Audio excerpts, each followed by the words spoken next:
Friends આપણે શું જોયા હતા તો ચેપ્ટર નંબર 11 તો તેમાં આપણે જોતા હતા દાખલાઓ તો ચાલો આપણે જોઈ લઈએ આગળ આપણે અત્યાર સુધી 6 દાખલાઓ જોયા તો ચાલો જોઈએ આપણે દાખલા નંબર 7 તો આપણો દાખલા નંબર 7 શું છે કે વર્તુળાકાર નળીની ત્રિજ્યા 10 સેમી છે તો આ નળીની આસપાસ એક આંટો વીંટાળવા કેટલી લંબાઈની પટ્ટી જોઈએ तो आपने શું કીધું છે કે પાઈ બરાબર આપણે શું લેવાનું છે તો કે 3.14 લો આપણને એમ કહેવાનું છે એટલે કે આપણને આપ્યું છે કે એક વર્તુળની નળી ત્રિજ્યા 10 સેમી આપી છે અને તેની આસપાસ એક આંટો વીંટાળવા કેટલી લંબાઈની પટ્ટી જોઈએ એ આપણે શોધવાનું છે એટલે કે શું શોધવાનું છે આપણે વર્તુળનો પરિઘ હવે વર્તુળનો પરિઘનું સૂત્ર શું હતું આપણું તો કે વર્તુળનો પરિઘ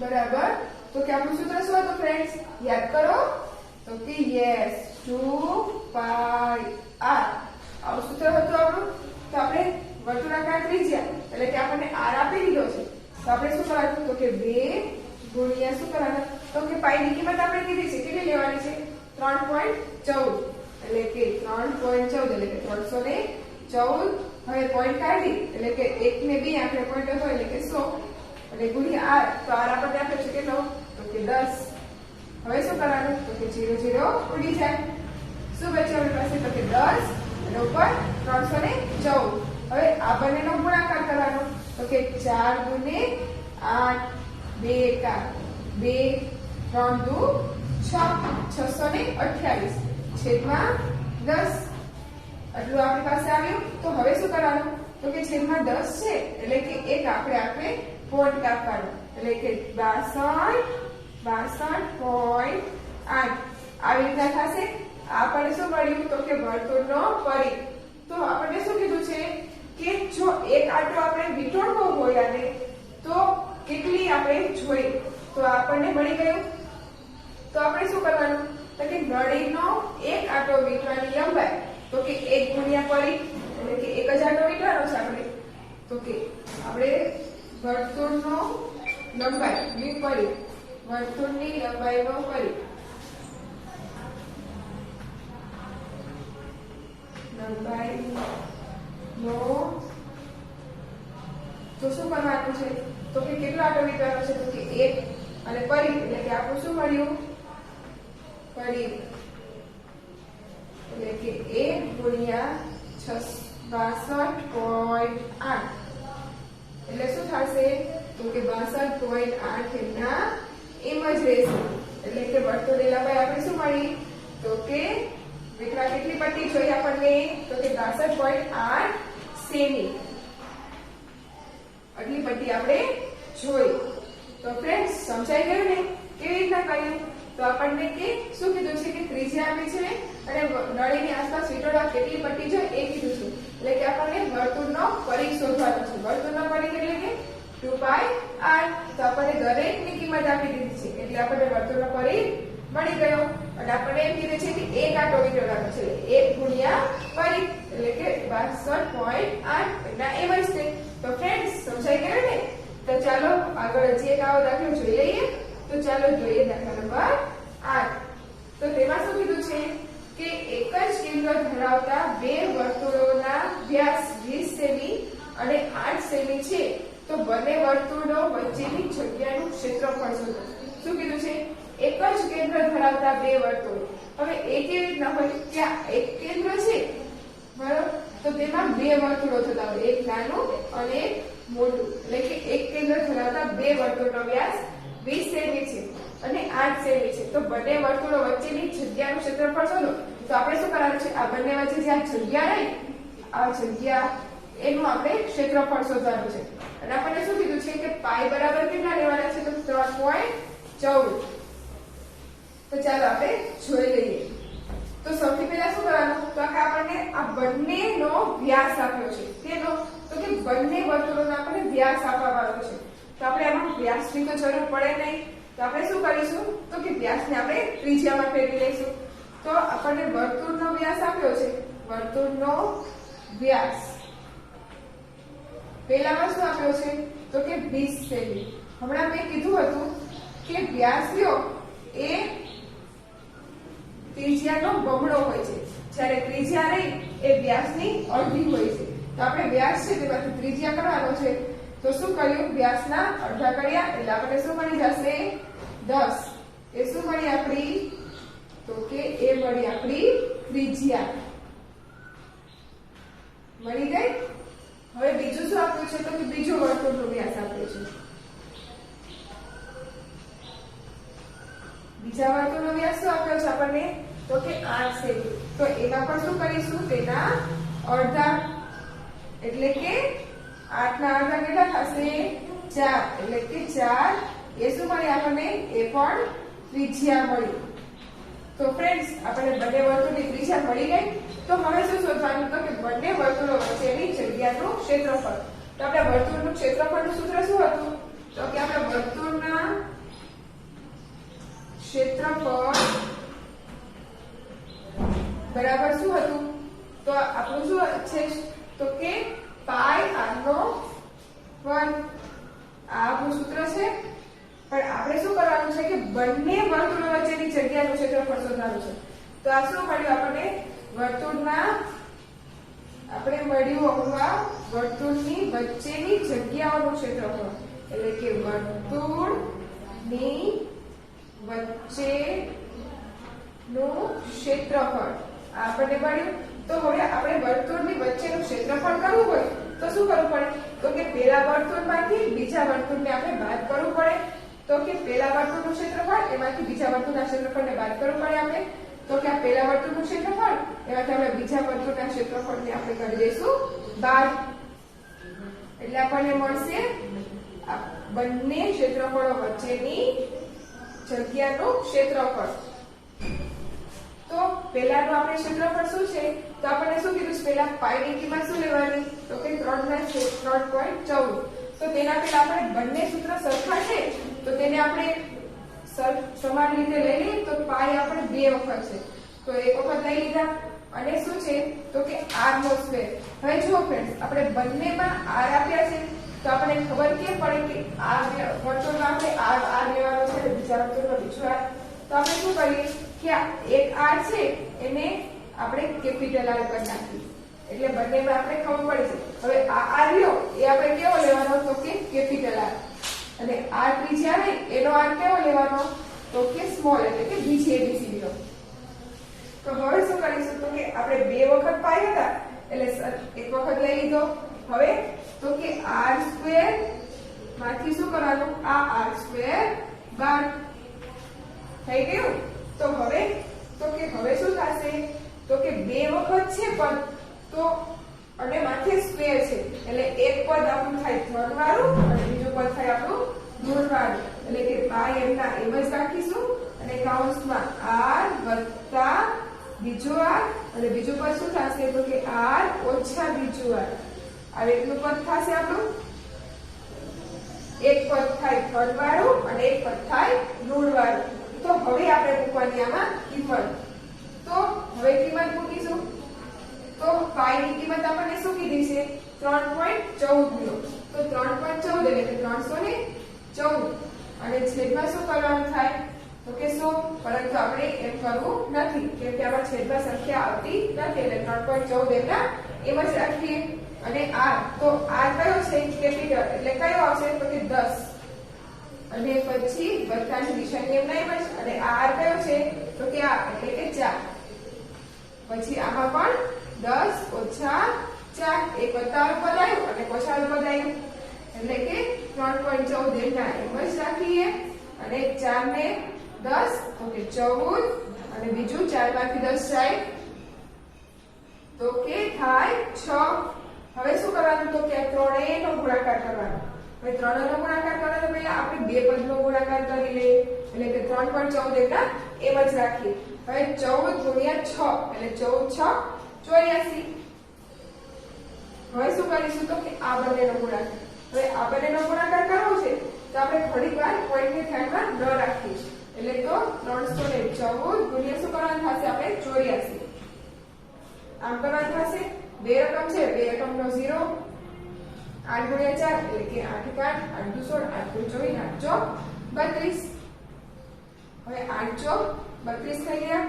હવે 8 એકા 8, 8 ને 3 તો કે 11 અને 8 એકા 8 દુ 16, 8 કરીને 24 ને 1 25.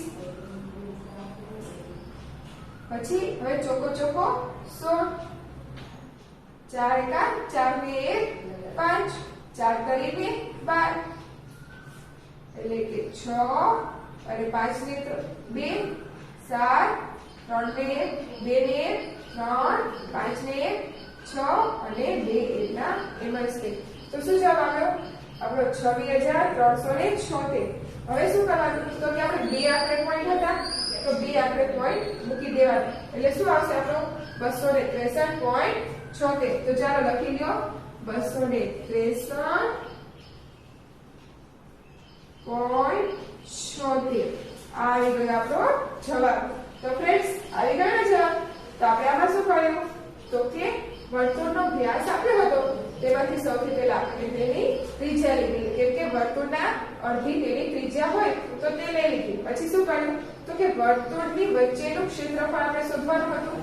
તો વર્તુળનું ક્ષેત્રફળ આપણું શું હતું? સૂત્ર તો કે પાઈ r નો વર્ગ. હવે બે વખત આપણે પાઈ r નો વર્ગ માંથી બાદ કરીએ એટલે આમાંથી આ બાદ કર્યું. હવે બંનેમાં પાઈ કોમન હતો એટલે એક વખત લઈ લીધો અને r² માંથી r² બાદ કર્યો. પછી શું કર્યું? હવે જો r નો વર્ગ માઈનસ r નો વર્ગ હોય ત્યારે બે પદ બને. કયું? તો કે એક r વત્તા r વત્તા પછી એક માઈનસ વાળું અને એક પ્લસ વાળું બે પદ બને. પછી તેમાં રકમ મૂકી દીધી. રકમ મૂકીને ગુણાકાર કર્યો એટલે આપણો જવાબ આવી ગયો 263.76. તો ફ્રેન્ડ્સ બધાને સમજાઈ ગયો ને દાખલો? તો ચાલો હવે આપણે આવો આગળ દાખલો જોઈએ. તો ચાલો જોઈએ આપણે દાખલા નંબર 9. તો તેમાં શું કીધું છે? તો કે તેમાં કીધું છે 21 સેમી ત્રિજ્યાવાળા પૈડાને 1320 સેમી અંતર કાપવા કેટલા આટા ભરવા પડે? એક કીધું છે 21 સેમી વાળું ત્રિજ્યાવાળું પૈડું છે એટલે કે ગાડીનું પૈડું છે.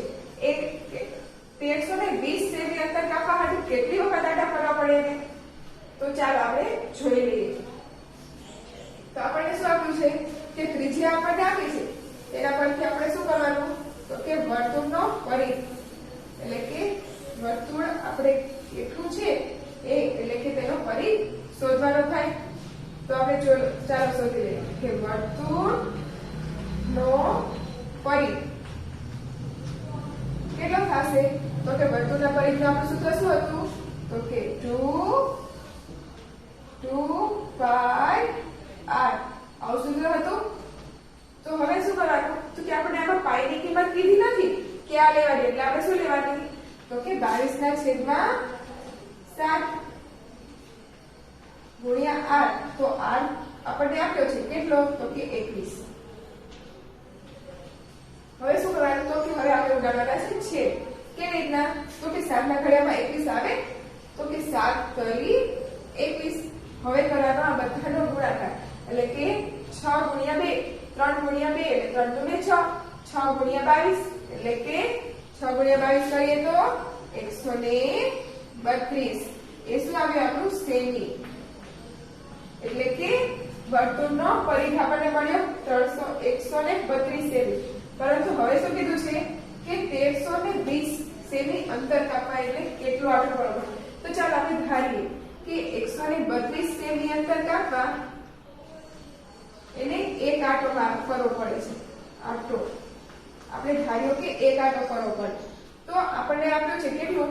તો કે 1320 સેમી એટલે કે 1320 સેમી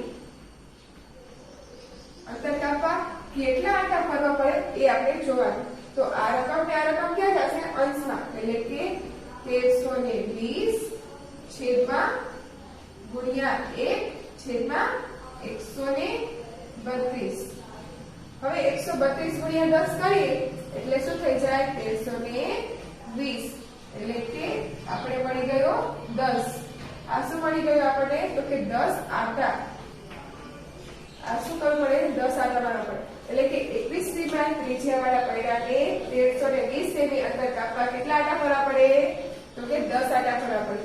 આ આપણને કેવી રીતના મળ્યું? તો કે આપણને ત્રિજ્યા આપી હતી. હવે ત્રિજ્યા આપી છે તો આપણે વર્તુળનો પરિઘ શોધવો પડે કે વર્તુળ કેવું છે. તો વર્તુળનો પરિઘ આપણે શું મળ્યો તો કે 2 r અહીંથી એમાં કિંમત મૂકી એટલે આપણને મળ્યો 132 સેમી.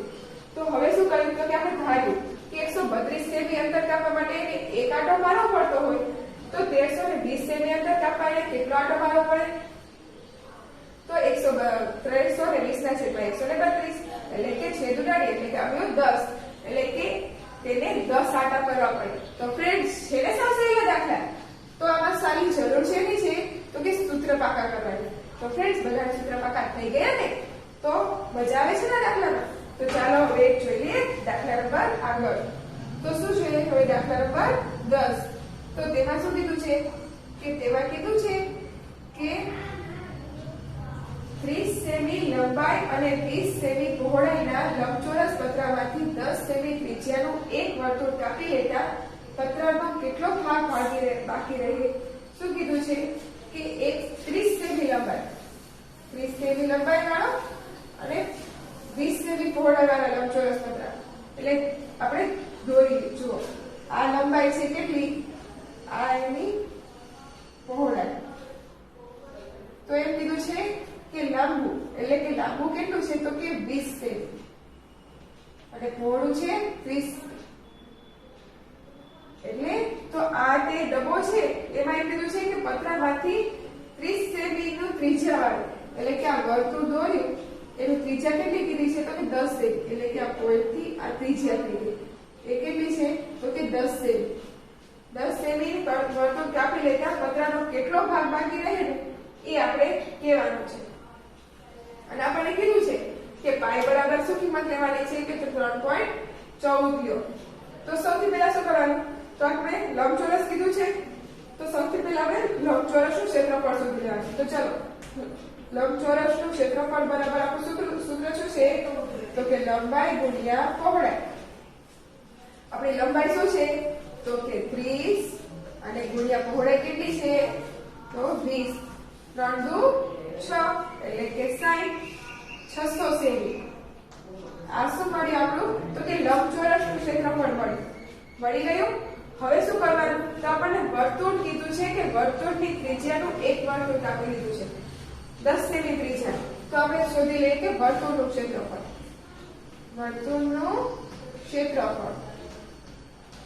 તો એનું સૂત્ર શું હતું આપણે વર્તુળના ક્ષેત્રફળનું તો કે પાઈ r નો સ્ક્વેર. આવું સૂત્ર હતું આપણું. તો વર્તુળનું આપણને કીધું ક્ષેત્રફળ કે પાઈ r નો સ્ક્વેર. હવે પાઈની કિંમત આપણે શું લેવાની છે તો કે 3.14. હવે 3.14 એટલે કે 314 છેદમાં 100 આમ લખી શકાય ને.